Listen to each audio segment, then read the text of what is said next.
No wonder I never lost a race on this. 140 horse.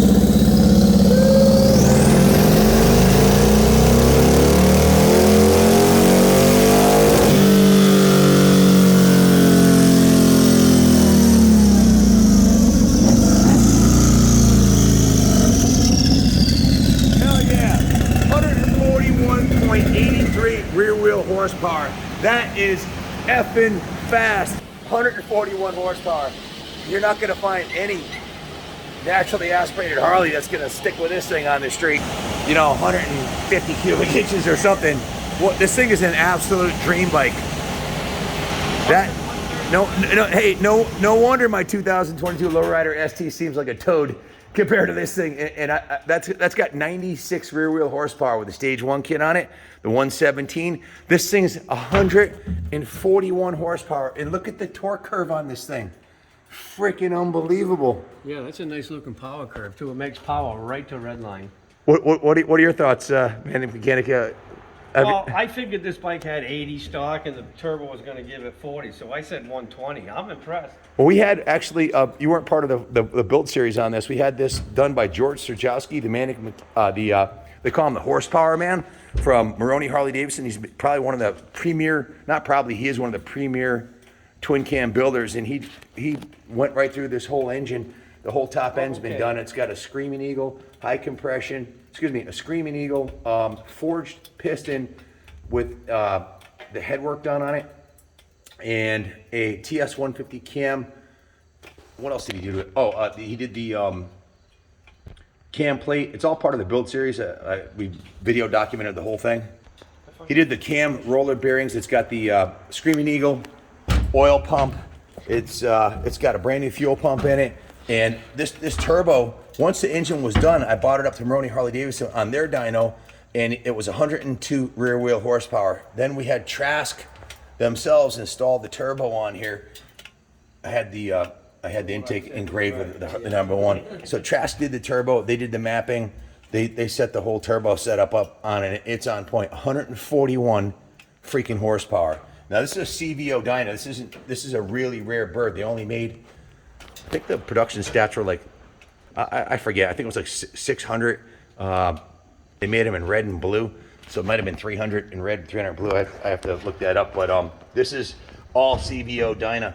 The shocks, the wheels, all the chrome, and I've had this bike for years, and every time I look at it, I see something else really cool I didn't notice. It's just the fit and finish. These were expensive. This was, you know, any CVO is going to set you back 40 G's these days. This was $25,000 plus tax, freight, and all that other shit.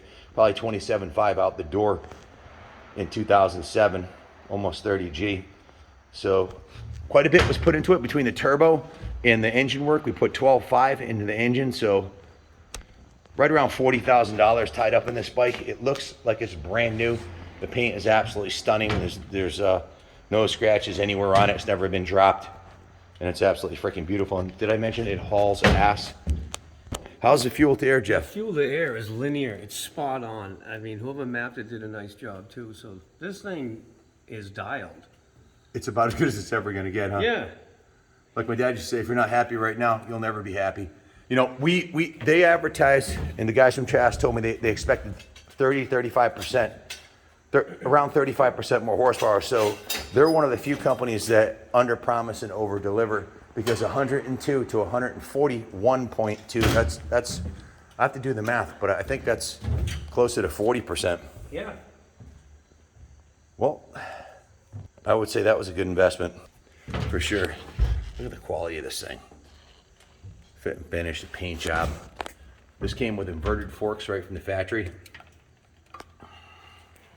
Mag wheels, special calipers, braided stainless lines, floating disc brake, all braided stainless cables, chrome and wrinkled black engine. All this chrome back here is right out of the box. Has a matching rear sprocket to the rim. Has a brand new set of Michelin Harley-Davidson Scorcher 31s. This is my favorite tire. These were on back order for a while. I had to wait for these. These are the Scorcher 31s. Brand new set of tires. Still got the hairy nubs on them. She's ready to go. That's original factory saddle and backrest, the lay down license plate. All that's right out of the box. Like I said, cosmetically, everything on this bike is 100% original, and then it's got 12.5 of engine work done to it, and it's got very low miles on it. Just broke 5,000 miles on it. I own Kaplan Cycles in the museum. I've got dozens of bikes to ride, so I never really put many miles on this. It's certainly not a bike I'd take out in the rain or anywhere dusty. It's been stored in climate controlled museum here at the New England Motorcycle Museum. We're in the showroom, and she's been perfectly maintained since new. If I sell it, it ain't gonna be cheap, but it's gonna be worth it. That's for damn sure.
Well, you already know Harley-Davidson stopped making the Dyna, which was one of the most popular chassis for the last 20 years, for a good reason. Look at this thing; it's super sleek. The Softail can't even think about matching the looks of this thing right out of the box. This is one of the nicest looking production Harleys ever made, and the motor is set up for well, you're not going to get beat at any stoplight race with this thing, even with Jap bikes.